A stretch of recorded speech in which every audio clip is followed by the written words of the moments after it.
Okay, everybody, welcome back. Let us now resume our presentation. So let me remove this bar. Now, many interesting events take place during World War One.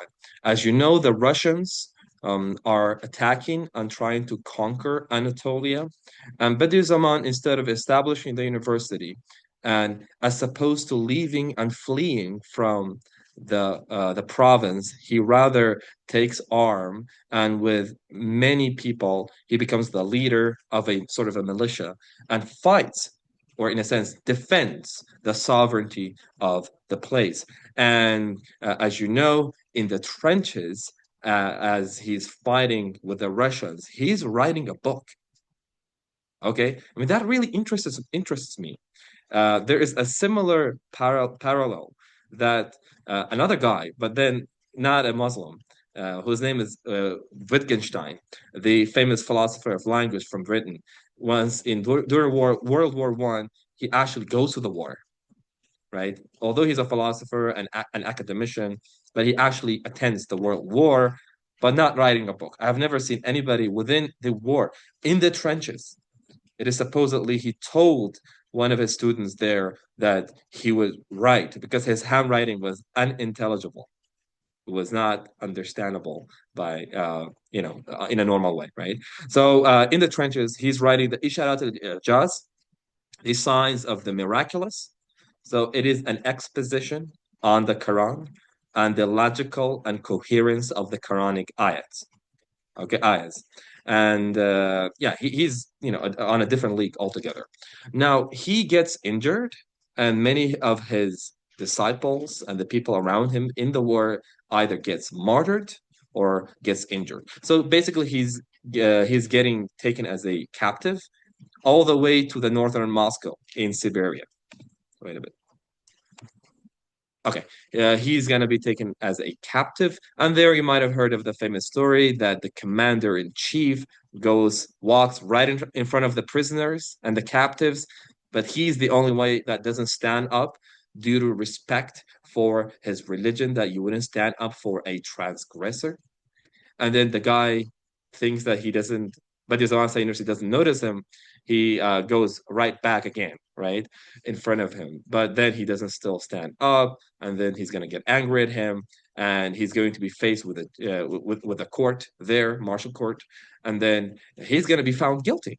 He says, "I didn't stand up. I'm never going to stand up for a person like him," and he's going to be sentenced to death. What is his reaction? What is your reaction if you're there? Obviously, right?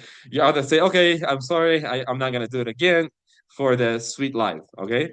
But he says, I'm just gonna pray the 2 rak'ahs, and I don't care. That is the ticket to heaven. I'm gonna go and take it to heaven.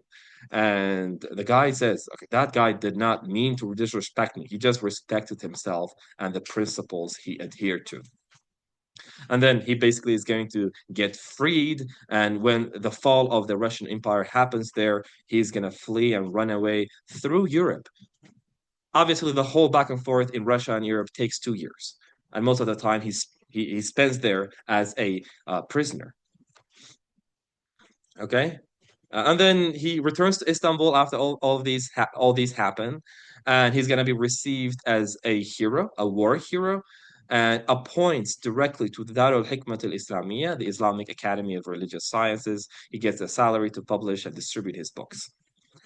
Okay, now we're heading towards the end of the old man. Does anybody know what the old man signifies? What does the old man signify? شيخ الإسلام. No? The old man is about to visit its grave. We're talking about pre-1925. What happens at that time? What is a landmark that signifies a huge turning point? Old man, a system collapses. What could it be? Yalla, think through it. I'm The not, I'm Ottoman Empire, from an Mr. Hood, it empire. was Ottoman Empire. So, Yeah, excellent. It was what? What did you want to say? Ottoman Empire, Mr. Sure. Hood. Excellent. Excellent, Mr. Dever. Yes. The Ottoman Empire was called the Old Man because by then most of his abilities and jurisdictions were gone, right? It was just like a puppet remaining there. So he's seeing a lot of transformations. He's living at a time where logical positivism is at its peak, at its zenith. Logical positivism basically says that anything that cannot be proven by the five senses and by the scrutiny of logic should be discarded and removed and ignored, right? So the religious sciences, obviously, under this scrutiny, under this inspection, is going to be gotten out of the house of knowledge, right? So he's witnessing logical positivism, he's witnessing the death of the old man, and he's witnessing the dawn of modern Turkey, which is a secular state. It's not like religion and state should be separated, but it is an abolishment of religious principles that we see later in Kemal Atatürk's rulings, that a lot of things are prohibited that are mind-boggling, right? We're going to come to the details of all the influences, logical positivism, and we have imperialism, right? Rania, Lashkarkeshi, Rojava, that most of the Islamic countries are going to be invaded by the imperial forces, except for Afghanistan, which is known as the graveyard of empires. There has never been an empire that could take down Afghanistan. Not the United States, not the Soviet, none of the other attempts to conquer Afghanistan would succeed. So Afghanistan remains sovereign and independent, and even Iran is going to be ruled. The northern part of Iran is going to be ruled by the Russians, and the southern part supposedly was ruled by the British.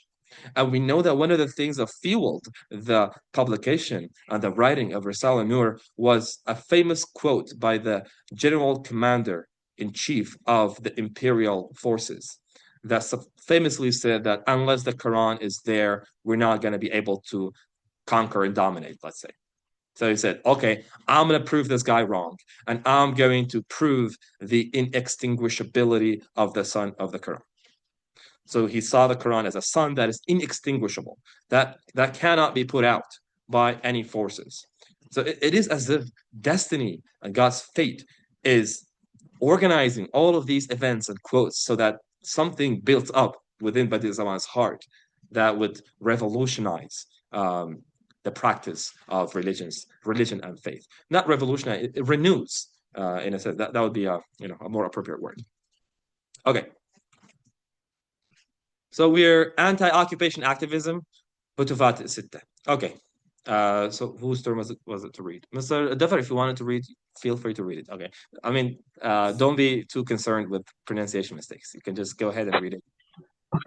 Okay, Mr. Ahmed. Grateful, no problem. Okay. Anti-occupation activism. Hutufat ICT. Sitta. Which language is it? Arabiya. It's Ottoman Turkish. Okay, it's Ottoman because most of the writings of Risala was written in Ottoman Turkish style. So it is a combination of Latin, Arabic in a sense. Latin But it doesn't letters. sound Arabic. No problem. British occupation of Istanbul. Okay, go ahead. British occupation of Istanbul reawakened his political activism.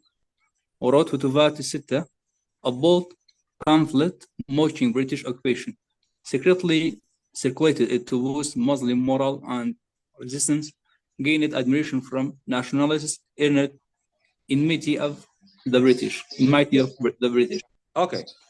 Yeah, the British knows that the old man is about to visit his grave, and the British occupies. And Sheikh al-Islam, there was this famous guy, the highest religious figure there at the time, ruled the justification for the occupation of the British. Can you imagine that he said it is justified for the British to come and conquer us? How of a seller you have to be, okay, in order to say that. So he resisted. He was a guy that resisted injustice. He never said, okay, this is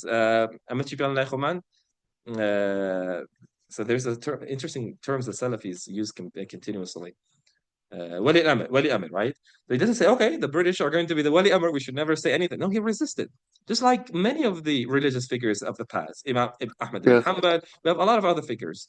مدخلي هناك سلفي the Madkhalis, yeah.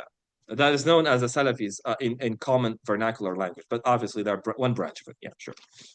And you know not the British, but the French. Okay, we earlier talked about Damascus. They in 1920 or 22 they went and conquered Damascus, the France. Do you know what happened there? The general commander goes to the tomb of Salahuddin and kicks the tomb and says, Salahuddin, we're back. You see, he's living at a time where the Western powers they have religious reasons to come and conquer the Islamic provinces, right? I mean, that would have really triggered Badiou Zaman, that he saw all of these tendencies. He saw better than anybody else because he was Badiou Zaman for a reason, the wonder of the age, to see through and predict what could happen. And he came with solutions instead of just putting his hand under the sand and just walking away. So in Islam, we have this principle of commanding the good. Okay, we always command the good, no matter what the situation, and he commanded with the best of his abilities. Okay. Now the pamphlet, the 6 steps. Sitta obviously means six. This obviously derived from Arabic. Then it is going to be changed later. Now we have invitation to Ankara and disillusionment. Disillusionment means disappointment. Okay. All right. For that turn, Mr. Muhammad, go for it. And by the way, I'm unable to see the comment, so please, if there's a comment written, or you may not be able to see it, right? As well.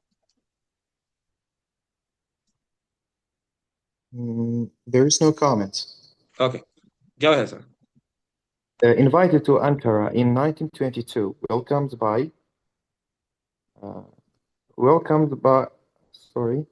by National Assembly for his support. Disillusioned by secularism among officials, challenged MPs for neglecting prayer. His bold declaration led some members to resume prayer, rejected high posts from Ataturk, chose spiritual path instead. Okay, so Ataturk, the Ataturk government invites Bediüzzaman to Ankara, the central government back in the day, at that time, and he's going to be given a lot of officials and posts and privileges, money, and he actually was personally invited to become a member of the parliament. But he's obviously going to reject all of that because he's going through the transition. His disillusionment, basically his disappointment that the people in the central government are not adhering to the basic principles of Islam, and namely the prayer. As he was invited to the parliament to be given an intellectual sermon, he was actually given a sermon on prayer. And many of the members actually started praying after that. And Kemal Atatürk was triggered and provoked. And he obviously had the famous back and forth saying, oh, Hoja, I was disappointed. Obviously, you were invited to give something more of substance and more of weight. But he said, and he talked back like, oh, Pasha, then you are obviously not adhering to the most basic thing in religion. And that really bothers me. That bugs me, right? So then he moves away from this whole Ataturkian regime. He's disappointed. Now he's starting to transition into New Said. He's disappointed in politics altogether. And he takes a spiritual politics, so to speak. If there is to be a proper politics from an Islamic perspective, it should be grounded in spirituality. Everything for him is grounded not in spirituality per se, but in the Quran. After that, he's going to stop reading and writing about politics, reading different sources. He did all of that. He's now going to live a frugal, simple life with a teapot. I obviously have my teapot all the time. I really love tea. I wouldn't say this is something that I share with him, but this is something that I look up to him and that I love tea. Even if I didn't know him, I still would have loved tea, obviously. Okay, so let's move on to the other stage of his life. We've not talked about his main ideas and what he stood for, but we just give it a context, right? That he was living at a time that everything was at its peak. Okay, anti-religious tendencies. We mean anti-religious tendencies. Okay, Mr. Shaka. So now we're seeing Badiou Zaman alone in the mountain. So there's a transition. He goes to a cave, a mountain called Erek. Sorry, go for it.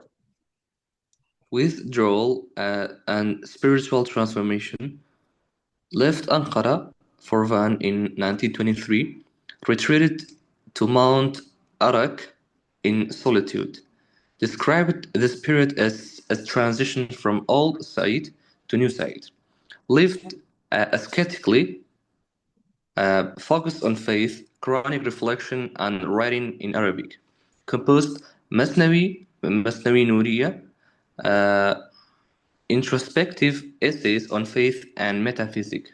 Okay, so we are in 1923 and he retreats to a mountain for solitude. He wants to spend time with himself. There are things happening within him, just similar to what happens to the prophet's transformations before getting revelation. Obviously, his Badi's writings are not revelations, they are inspirations. Basically, means the wordings were coined by himself, but the ideas were he got them from the divine. Like, that's not no surprise. That's not something heretical to say because God says it clearly in the Quran that God could give wisdom to whomever He wills. And if you read His books, we can summarize His books being filled with wisdom. Okay, so he writes a book, Masnawi Nuriya. I read it in English, and that was a very complex book, philosophical, introspective. There were many, unveilings that if you read this book, it's very hard to not be compelled spiritually and intellectually to the belief of the unity and the oneness of God. The arguments are there, so original. We obviously are familiar with the traditional arguments for the existence of God, like the Kalam cosmological argument, the ontological argument, argument for morality. We have all sorts of different arguments, but this one that he's trying to come up with and leverage is very original. It really convinces you of the irrationality of this belief. And that is called the argument ad absurdum, right? This is something that we're going to be talking about the types of arguments he's using in his books. And Masnawi Nuria is a compact book. It is like the seed for the later epistles of light. وكو ناوكيكا بو بامكاي نور لدوايا إنوس. Okay? على همو فكري بامكاي نور لوك تباهي. كتابك زوزو شرط زوزو شرط. Some of you might have read it, I'm sure. Is there anybody who's read Masnawi Nuria?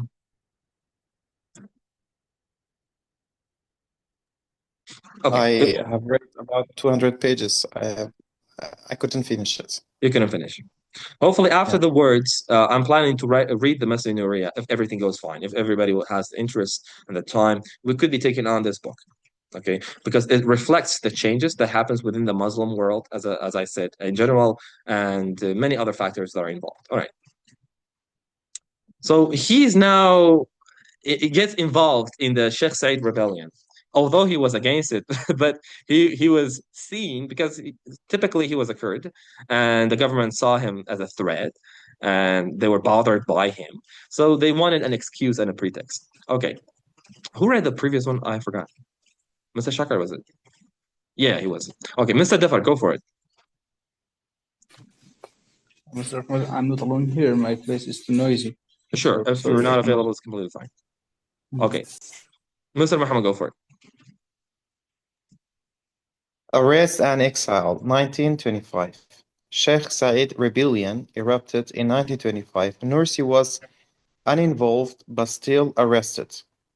Exiled without trial to Sparta after being viewed suspiciously due to his influence, marked the official end of the political phase of Al Said. Yeah, so he's been through a political phase. Obviously, he was for freedom and constitutionalism, right? The Constitution should give free reign to people that are non-Muslims. I mean, there was this incident that the idea of the Christians and the Armenians, right? When they were brought to discussion, some of the religious fanatics and fundamentalists and extremists thought they shouldn't be treated in the same spirit and stuff. And he said, unless we give them freedom, how can we practice freedom in places where there are Muslims are minority? So he had this idea of freedom and dialogue, and he had a lot of interesting things about interfaith dialogue, not coming from a fear and agnosticism.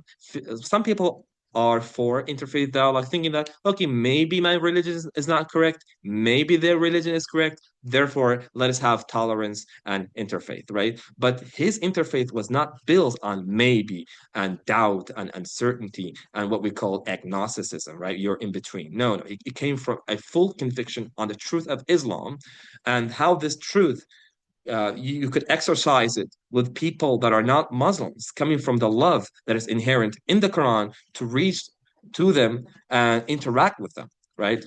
It was his basis for toleration. Obviously, he said Quran could be looked at from different lenses. So he had this holistic and more certainty-based approach to interfaith.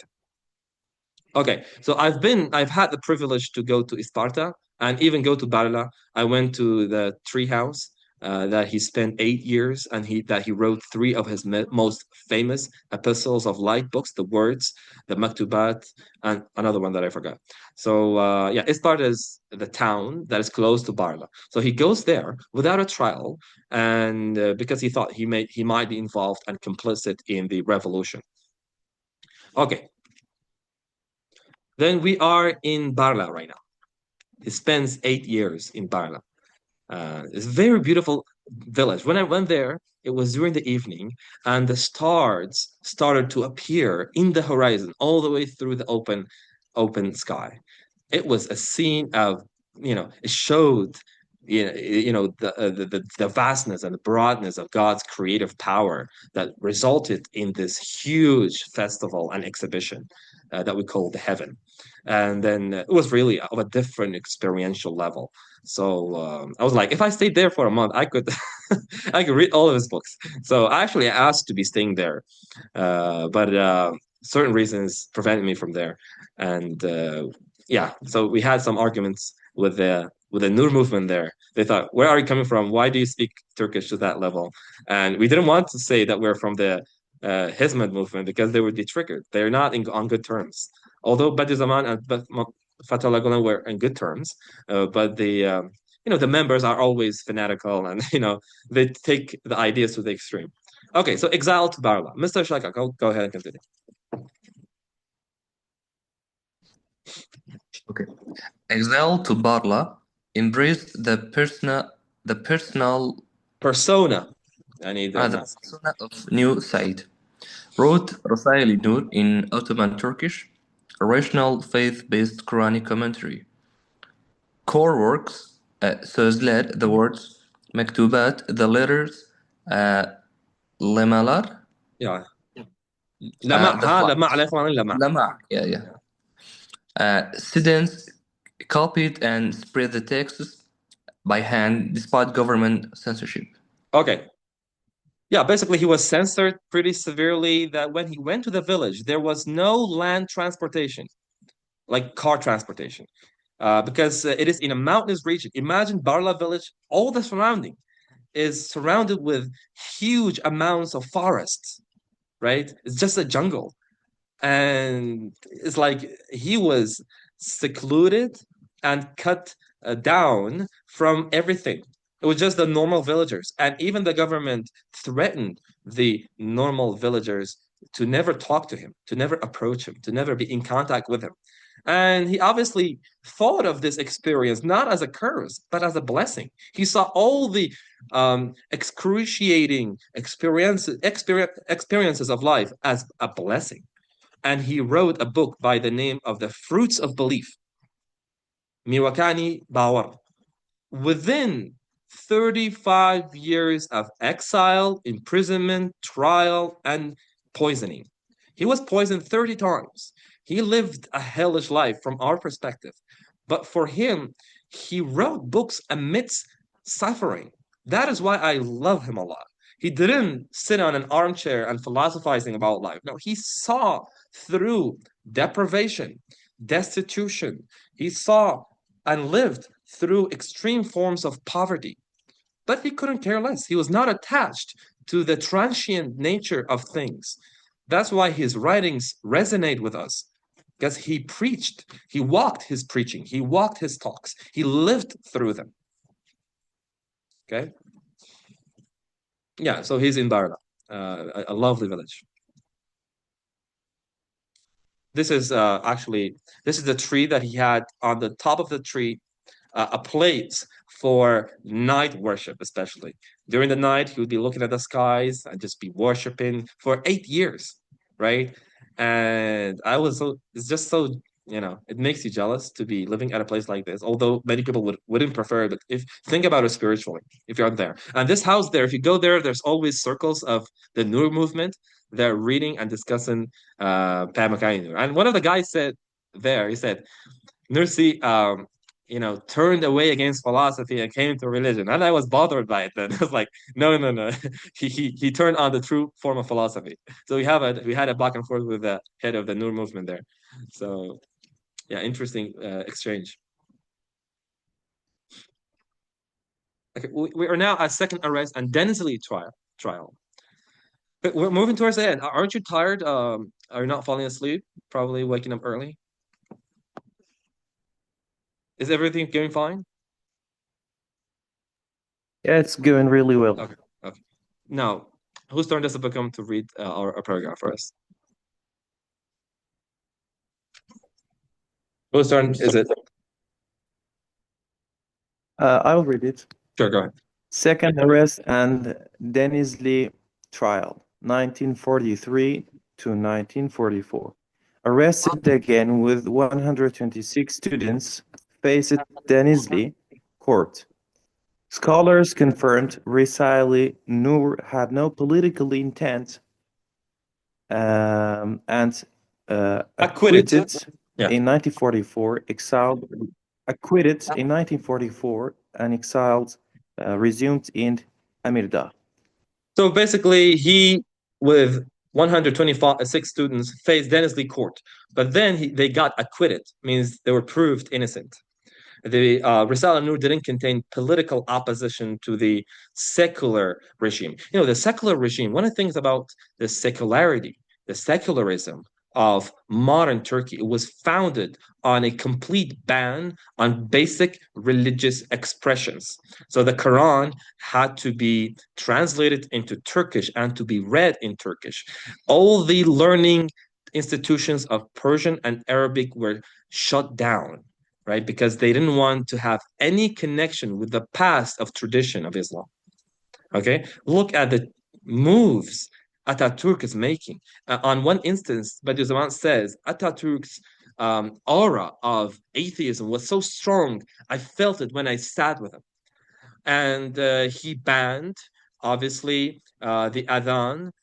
So the adhan was not pronounced in Arabic, it was in Turkish. Even when you prayed, they made it sort of a ban that people would pray in Turkish. Okay.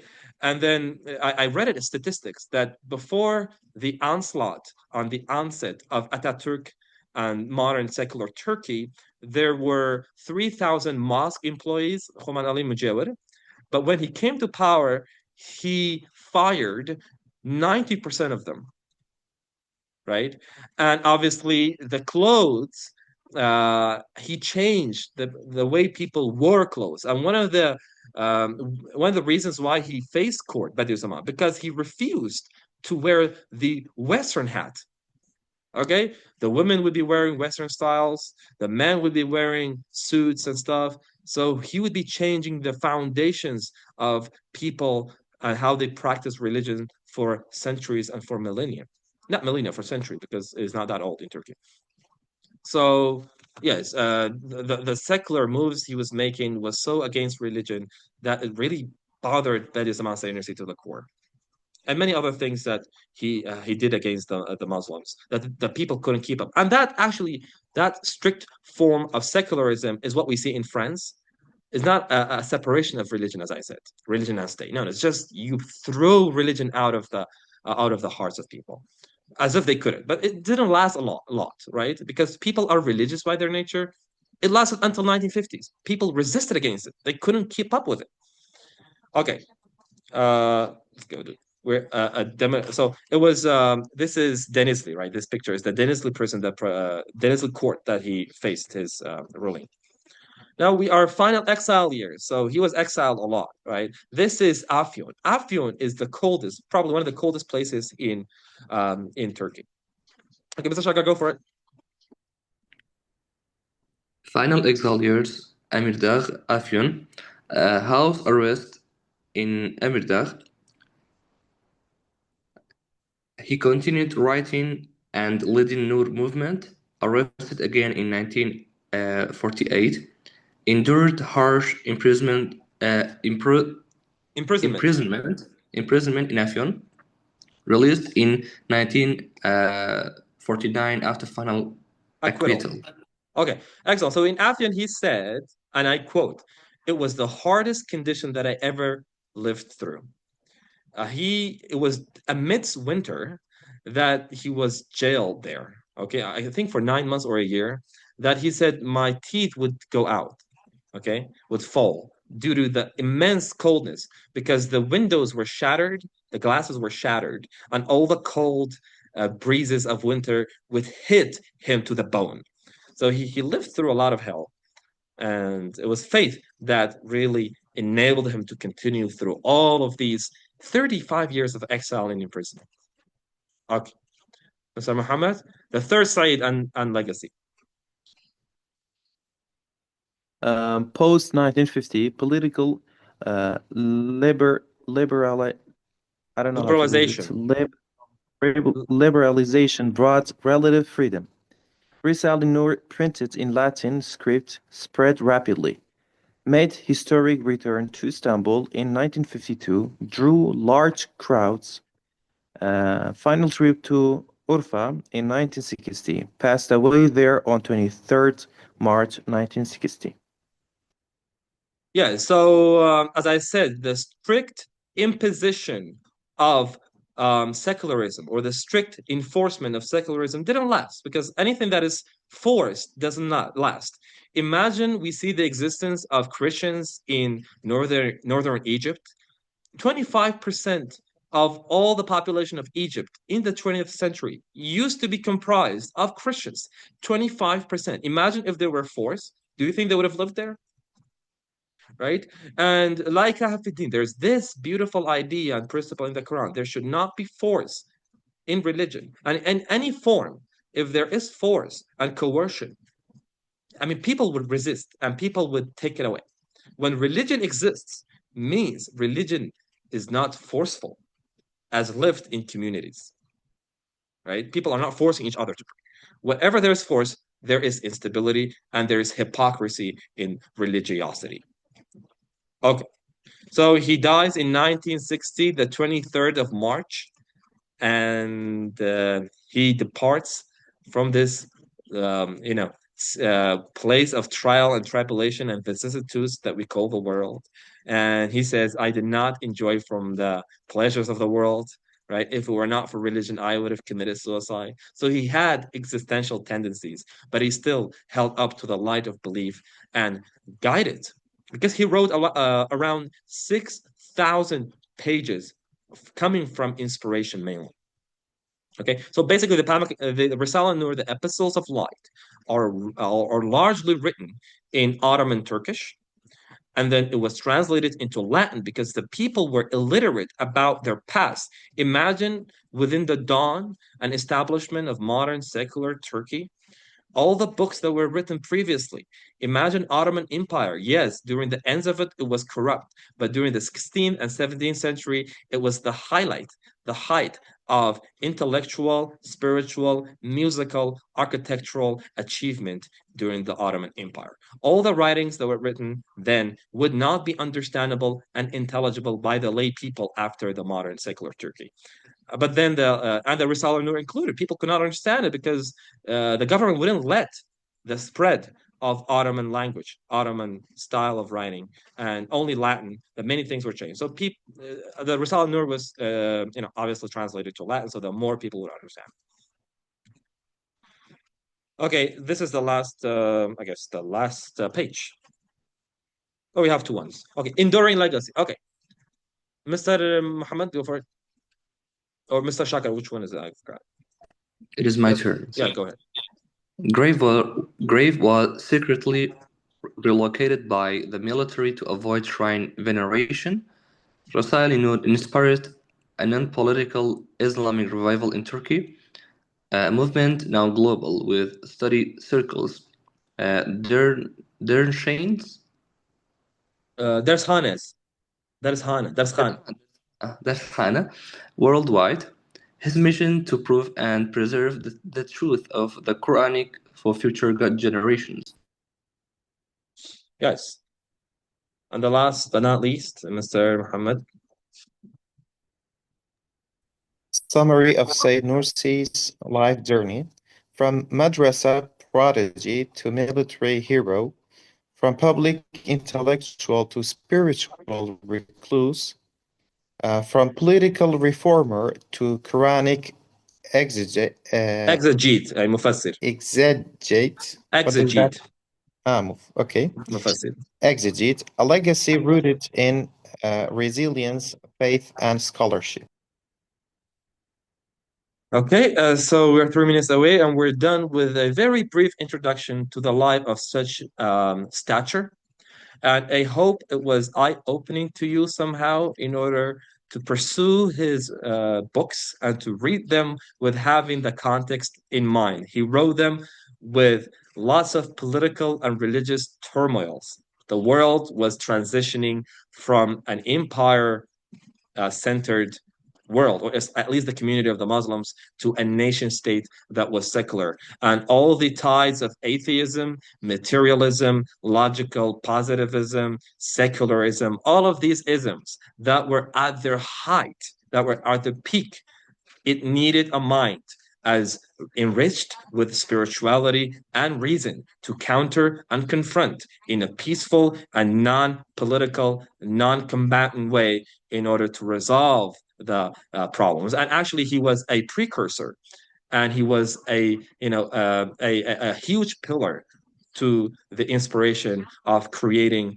more than in creating schools and educational facilities in more than 170 countries that was led by the Fathrullah Gulen movement that was inspired by him. Imagine he did not exist. Imagine where we could have been.